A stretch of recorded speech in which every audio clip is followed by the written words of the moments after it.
नमस्कार, मैं अश्विनी विजय प्रकाश पारी। क्या अवैध बूचड़ खाने आज सियासत में सबसे बड़ी समस्या बन चुके हैं? ये सवाल यूपी में लगातार हो रही कार्रवाई के बाद अब राजस्थान में भी जोर पकड़ने लगा है। ऐसे में जयपुर नगर निगम ने अवैध बूचड़ खानों और मीट शॉप्स पर बड़े स्तर पर अभियान चलाने का ऐलान किया है। वहीं विधानसभा में विधायक ज्ञानदेव आहूजा के बाद कैलाश चौधरी, किरोड़ी लाल मीणा सरीखे नेताओं ने भी सरकार की मंशा भी बताई तो सवाल भी खड़े किए। ऐसे में क्या इस कार्रवाई के बाद सियासत का कोई और मिजाज सामने आ सकता है? क्या समुदाय विशेष को निशाना बनाया जा रहा है? आखिर अचानक कार्रवाई का मानस बड़े पैमाने पर कैसे निकलकर सामने आने लगा? इसके क्या मायने हैं और इससे किसको फायदा हो सकता है? मीट का जो सांप्रदायिक कनेक्शन है वो किससे है? क्या इसका भी मजहब यहाँ पर देखा जाएगा? बीच फाइट लाइव में आज आखिर कौन है निशाने पर? खास मेहमानों के बीच इसी पहलू पर होगी बातचीत।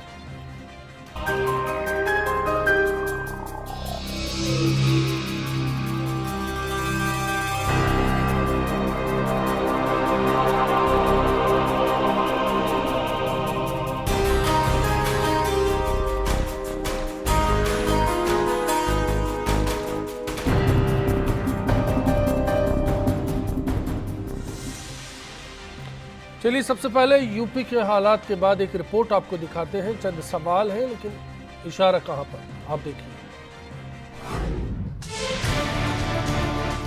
उत्तर प्रदेश में सत्ता पलटने के साथ ही सरकार के शुरुआती फैसलों में बूचड़खानों पर कार्रवाई की गई। एक के बाद एक करते हुए दर्जनों गैर लाइसेंसी बूचड़खानों को बंद कर दिया गया। हुआ यूं कि इस फैसले से नाराज यूपी के मीट कारोबारियों ने आज बेमियादी हड़ताल शुरू कर दी। सरकार के इस फैसले से जायका पसंद आम लोगों को भी परेशानियों का सामना करना पड़ रहा है। उधर मुरादाबाद में एक परिवार ने एंगेजमेंट सेरेमनी में बीफ परोसे जाने की इजाजत मांगी थी, लेकिन पुलिस ने इससे इनकार कर दिया और कहा कि सिर्फ चिकन बनाओ। इधर प्रदेश में योगी सरकार के फैसलों को देखते हुए इन्हें अमल में लाने की मांग उठने लगी है। विधानसभा में मांग उठी कि कार्रवाई से राजस्थान क्यों छूता है। सदन में बोलने वाले विधायकों के आरोप हैं कि राजस्थान में 90% बूचड़खाने अवैध हैं, इन पर लगाम लगनी चाहिए। राजस्थान विधानसभा में विधायकों ने अवैध बूचड़खानों को बंद करने को लेकर सदन में सरकार से मुखर होकर मांग रखी।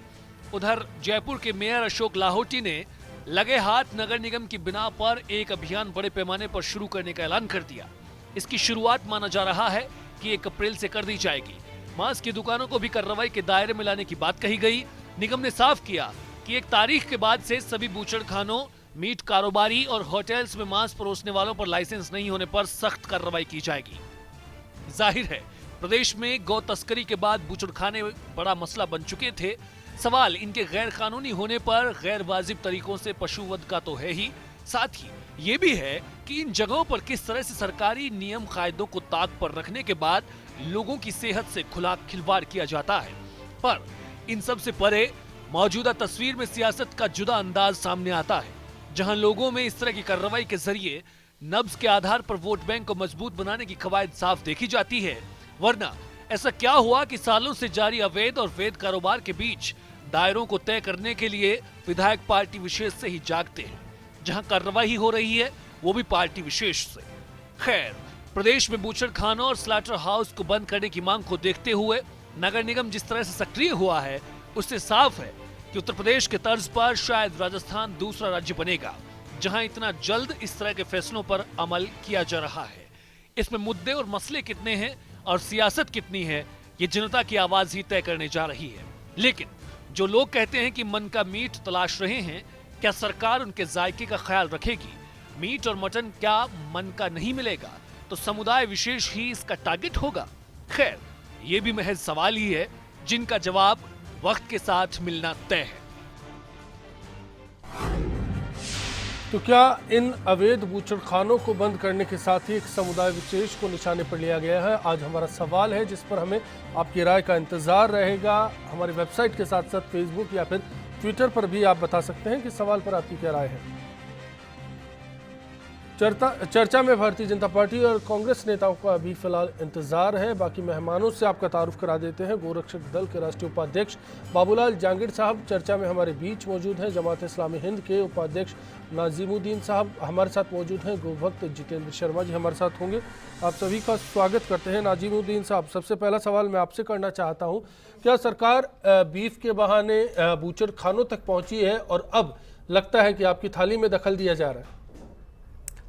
देखिए, मैं ये कहना चाहता हूँ, बीफ की जहाँ तक बात है, राजस्थान की अगर बात करें तो वो उस पर तो हमें ज़्यादा आगे बढ़ने की ज़रूरत नहीं है। बिल्कुल अगर कोई बात है भी और कोई इल्ज़ाम या कोई बात है तो वो सरासर झूठ है, गलत है, कोई ऐसी बात नहीं है राजस्थान के अंदर। जी। लेकिन जो चीज़ें आ रही हैं और यूपी से प्रभावित होकर हमारे राजस्थान की सरकार भी, हमारे मेयर साहब भी जो अति उत्साहित हो रहे हैं, और मैं तो ये कहूँगा कि अब तो एक तरह से ये होड़ सी भी लग गई है कि भाई बड़ा नेता कैसा बना जाए, बड़ा यानी मुख्यमंत्री पद तक कैसे पहुंचा जाए, उसके लिए जिस तरह की चीज़ें बोली जा रही हैं, जिस तरह की भाषा बोली जा रही है, मैं समझता हूँ हमारे देश के लिए बहुत नुकसानदेह है।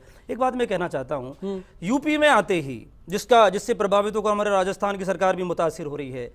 कितनी चीज़ें हैं प्रदेश के अंदर या देश के अंदर जो अवैध हैं, सबसे पहले यानी आते ही इतनी क्या जल्दीबाजी है, क्या हड़बड़ाहट है कि ये स्लाटर हाउस और बूचड़ खानों पर कार्रवाई के जो आदेश दिए गए हैं, ये आखिर इसके पीछे साफ बात ये लगती है, साफ इसे। और मैं बात बताना चाहता हूँ, कितने लोग इससे प्रभावित, 25 लाख करीब लोग इससे प्रभावित हो रहे हैं। 15,000 करोड़ का इससे जो भी, वो मैं नहीं कहता कारोबार कितना हो रहा है, और ये बात मैं खुद तस्लीम करता हूँ, इसको मानता हूँ कि देखिए अवैध अगर कोई चीज़ है, अवैध कोई भी गैर कानूनी कोई चीज़ है तो वो नहीं होना चाहिए, उस पर कार्रवाई होनी चाहिए, लाइसेंस होने चाहिए, बहुत अच्छी बात है। लेकिन उसके नतीजे में जो चीज़ हो रही है ये कि एक तो आप लाइसेंस रिन्यू नहीं कर रहे हैं, दूसरा एक जो माहौल जिस तरह का बनता चला जा रहा है, जिससे साफ तौर पर नजर आ रहा है कि आपकी नीयत क्या है, आप किसको परेशान करना चाहते हैं। ये तमाम चीज़ें इस बात को दर्शाती हैं कि आपने आते ही जिस तरह की ताबड़तोड़ आप कार्रवाइयाँ करने की कोशिश कर रहे हैं, खासतौर पर यूपी के बारे में कह रहा हूँ मैं, राजस्थान करेंगे तो राजस्थान में भी हम कहेंगे। क्या एक सवाल है यहाँ पर, मीट को मजहब से जोड़कर देखा जा रहा है, सरकार का अब नजरिया बन चुका है, एक पार्टी विशेष की सरकार और मजहब विशेष के लोग, क्या ऐसा है कुछ, या फिर ये बेबुनियादी बातें हैं? नहीं, ये जो कार्रवाइयाँ हो रही है वो तो साफ लग रहा है, कार्रवाइयों से तो साफ लग रहा है, जबकि इसका ताल्लुक कोई मजहब विशेष से नहीं है जी। पूरे देश के आंकड़े बताते हैं कौन लोग हैं जो बीफ के और इस तरह के उसके एक्सपोर्टर्स हैं, कितने लोग हैं, उनके नामों की पूरी लिस्टें सामने हैं, पूरा नेट पर मौजूद है। तो असल जो चीज़ है ना, अभी जो कार्रवाइयाँ हैं उसमें साफ तौर पर ही नज़र आ रहा है। और जिस तरह के जो लीडर अभी हमारे आए हैं यूपी में, बहुत अच्छी बात है, बहुत हम धन्यवाद भी दिया है, मुबारकबाद दी है हमने। लेकिन जिस तरह की भाषाएँ उनकी पहले रही हैं, जिस तरह की बातें वो अब कर रहे हैं, हम ये कहते हैं कि इससे पूरे देश में एक गलत मैसेज जा रहा है। और ये मैसेज जा रहा है कि ख़ास समुदाय विशेष को सबक सिखाने की जो नीयत और जो बात है, मैं समझता हूँ ये अच्छी बात नहीं है देश के लिए। देश में अच्छा माहौल रहे, भाईचारे का माहौल रहे, कानून की सब पालना करें, कानून की पालना करवानी है। आप जो लोग गैर कानूनी काम करें उनको पहले पाबंद करिए, आप नोटिस दीजिए उनको, आप कहीं आप गलत काम नहीं करेंगे, आपको लाइसेंस ले लीजिए, उनके लाइसेंस पुराने हो गए रिन्यू कर दीजिए, वो तमाम प्रक्रिया अपनाइए। ऐसा नहीं कि झटके में आप ऑर्डर में आज देखिए, सत्ता की जहां तक बात है मैं कहना चाहता हूं, चाहे राजस्थान हो या देश हो या यूपी हो, सत्ता की बात तो ऐसी है, सत्ता तो आती रहती है, जाती रहती है। चलिए मैं आता हूं, फिर लौटूंगा आपके पास में। समझे कि मिलबार मिल गई तो मैं सत्ता में बिल्कुल, मैं नाजिमुद्दीन साहब आपके पास में आऊंगा। बाबूलाल जहांगीर साहब, इस फैसले को लेकर पहले आपकी प्रतिक्रिया जानना चाहूंगा। नहीं, ये जो फैसला है ये बहुत स्वागत योग्य है, और इसमें किसी जाति विशेष को या वर्ग विशेष को टारगेट नहीं बनाया गया है। जैसे मेरे मुस्लिम भाई कह रहे हैं अभी कि राजस्थान में इस तरह का कोई मामला नहीं है, गायों का मामला, तो मेरे पास भी FIRs हैं, मैं लेकर गया हूँ। मेरे खुद के ज़िले की चूरू ज़िले में जो 1 साल पहले हमने पकड़ा, एक मुस्लिम भाई था और वो अपने घर पे गाय काट के गाय का मीट सप्लाई कर रहा था।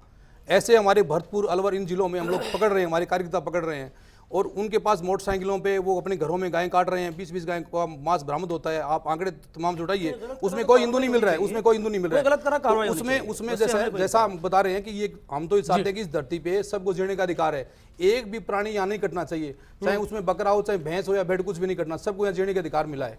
तो क्या ये जंग अब एक पार्टी से हटकर शाकाहार वर्सेस मांसाहार हो चुकी है? आप क्या कहना चाहते हैं? नहीं, ऐसा बूचड़ खानों के जरिए फिर कल को जो सरकारी लाइसेंस प्राप्त बूचड़ खाने, आप तो उनको भी बंद करवाएंगे? नहीं, लाइसेंस है, लेकिन लाइसेंस की जो प्रक्रिया है उसके अंदर वो उसको लागू नहीं रहे ना। लाइसेंस में तो ये लिखा हुआ है कि जो भी पशु कटेगा उसका पहले डॉक्टर से सर्टिफिकेट बनेगा कि ये पशु कटने लायक है या नहीं है। वो पशु गर्भवती, वो जैसे गाय है या जो भी मादा है वो गर्भवती नहीं। इस प्रक्रिया को कौन अपनाएगा? नहीं, जिसने परमिशन दी है। नहीं, अब परमिशन तो नगर पालिका, नगर निगम को उसको करना पड़ेगा। नाजिमुद्दीन साहब आपके पास आ रहा हूं, एक बार मेरा सवाल पूरा है। मेरी बात सुनिए आप।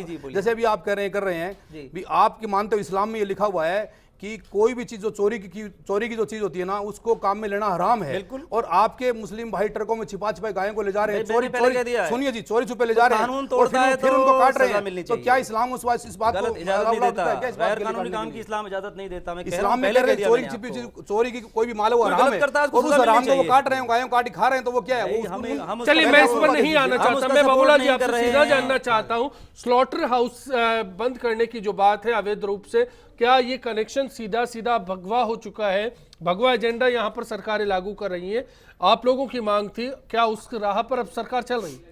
देखिए, हम तो ये चाहते हैं कि इस धरती पे सबको जीने का अधिकार है। कोई भी प्राणी जो है ना, उसको मारने का अधिकार सिर्फ भगवान के पास है, वही उसको मार सकता है, किसी को काटने का अधिकार नहीं है। और आप देखिए, लेकिन किसी की थाली, किसी के जायके पर कैसे आप नहीं जायके के लिए अधिकार बदलने की बात करेंगे? देखिए, ऐसा ना, जायके के लिए भगवान ने मनुष्य के लिए इतनी चीजें बनाई है, सेब, संतरा, अंगूर, अनार, इतनी अच्छी चीजें बनाई, वो खाए। उसमें ये थोड़ी कि किसी के प्राणी के प्राण लेकर के वो खुश होगा, उससे उसकी होगी। मनुष्य का जो आकार है, मनुष्य के जो दांत है, मनुष्य के जो पंजे हैं, वो मांसाहारी से मिलते हुए है ही नहीं। शेर है, उस शेर के दांत बड़े होते हैं, वो मांसाहारी होता है, लेकिन मनुष्य में कहीं ऐसा नहीं है कि वो मांस खाए और उसके लिए मांस बनाए। सही नहीं है आपकी ये बात। और ये चलिए, मैं आता हूं, इस पर भी आता हूं, इस पहलू पर भी आता हूं। मैं लौट रहा हूं, इस पहलू पर लौट रहा हूं। नाजिमुद्दीन साहब, आपका जो भी तर्क है मैं लूंगा, पूरा वक्त मिलेगा आपको, भरोसा रखिए। फिलहाल चर्चा में हमारे साथ भारतीय जनता पार्टी से मनीष पारिक साहब और कांग्रेस से आरसी चौधरी साहब भी जुड़ चुके हैं। आप दोनों का भी स्वागत करते हैं। सवाल है कि मीट का मजहब से क्या कनेक्शन हो गया, स्लॉटर हाउस का भगवा ब्रिगेड से क्या कनेक्शन हो गया? जीतू शर्मा जी, आपसे भी जानना चाहते हैं कि क्या फर्क पड़ेगा बूचड़ खानों को लेकर जो सरकार की मंशा है उसके बाद? देखिए, सरकार कोई भी हो, अवैध बूचड़ खाने या बूचड़ खाने होने का जो विषय है, इसमें जो जानवर काटे जा रहे हैं वो प्राणी हैं, और प्राणियों की हत्या करना किसी को अधिकार नहीं है। और जो बूचड़ खाने हैं उनमें किसी भी प्रकार के स्वास्थ्य परीक्षण के बिना पर उन जानवरों को काटा जाता है, जिससे मानव शरीर पर, जो भी उनको खाते हैं उनके शरीर पर। फिलहाल ये बात तो आ गई, बाबूलाल जी ने ये बात कही है। मैं आपसे जानना चाहता हूँ, नाजिमुद्दीन साहब ने कहा 15,000 करोड़ का कारोबार राजस्थान में है, कितने लोग हैं जिनका इस पर फर्क पड़ने वाला है? रोजमर्रा के जो काम है उनका क्या होगा? सरकार खुद मानती है कि पशुपालन करना चाहिए, पशुपालन के जरिए जो काटे जाने वाली नस्लें हैं उनको बाहर भेजा जाता है, राजस्थान खुद निर्यात करता है। सरकारी बूचड़ खाना एक आप जयपुर के पास चैनपुरा में है, ऐसे हालात में क्या कहेंगे? शाकाहार कैसे मुमकिन हो पाएगा? देखिए, जो भी व्यक्ति जिनका जैसा भोजन है वो उनको वो भोजन मुहैया होना चाहिए। हमारा विषय ये है कि हमारे जो ज़्यादा से ज़्यादा संख्या में बूचड़ खानों में गायें काटी जा रही हैं, गायों को लेकर के हमारा विषय है। और कह दिया नाजिमुद्दीन साहब ने, कहा राजस्थान में कहीं होता है तो आप कार्रवाई कीजिए। हमारे फिर ऐतराज जो क्यों? सरकार बूचड़ खाने कार्रवाई की जद में क्यों? बीते दिनों देखा जयपुर में क्या हुआ, एक होटल सील कर दिया गया। सरकार इस तरह के फैसले ले कि जो बूचड़ खाने हैं उन पे काम करे, उनके विषयों पर कानून बनाए, सख्ती से उनका पालन करे। और जो बूचड़ खाने, अगर इनका विरोध हो रहा है तो एक विशेष समुदाय विरोध कर रहा है। ये क्या उन्हीं का व्यवसाय है? पूरे विश्व के अंदर 40% जनसंख्या मांसाहारी है। सरकार किसी भी प्रकार से इस तरह के कोई विषय पे काम नहीं कर रही है। सरकार लोगों के स्वास्थ्य के प्रति, चश्मा अलग है आपका कहना। लोगों का स्वास्थ्य के प्रति जिम्मेदारी है सरकार की, लोगों के व्यापार के प्रति भी सरकार की जिम्मेदारी है। हमारा विषय गाय के विषय पर है। चलिए बिल्कुल, मैं आता हूँ, गाय के विषय पर भी आता हूँ। एक ब्रेक लेंगे, ब्रेक के बाद आरसी चौधरी साहब और मनीष पारिक साहब से बात करने की कोशिश करेंगे। जो बीजेपी का राज आया है उसके बाद क्या तब्दीलियां हुई हैं, मुद्दे बने हैं, और इन मुद्दों के बाद एक सांप्रदायिकता का रंग है वो कहाँ से निकल कर आने लगा, कौन इसके पीछे है और क्या सियासत का मकसद है? ब्रेक के बाद। बूचड़ खाने बंद होने से मांसाहार प्रेमियों का कोई जायका नहीं बिगड़ा है। कुल मिला के इससे देश सुधरेगा और इस तरह के बूचड़ खाने तुरंत बंद होने चाहिए। योगी ने जो काम किया है वो बहुत सराहनीय काम है और बूचड़ खाने तुरंत बंद होने चाहिए। कि यूपी में जो अभी योगी आदित्यनाथ सीएम साहब जो अवैध बूचड़ खानों को लेकर जो अभियान चल रहा है और बंद हो रहे हैं, ये बहुत अच्छी चीज़ है। और जो लाइसेंस वाले हैं वो बूचड़ खाने तो चल ही रहे हैं, तो ये तो सही है कि अगर आप पे लाइसेंस है तो आप बूचड़ खाने चला सकते हैं। और इसमें मैं ये नहीं समझता हूँ कि जो मांसाहारी लोग हैं, जो मांसाहार खाने वाले हैं, उनको किसी चीज़ की कमी आएगी।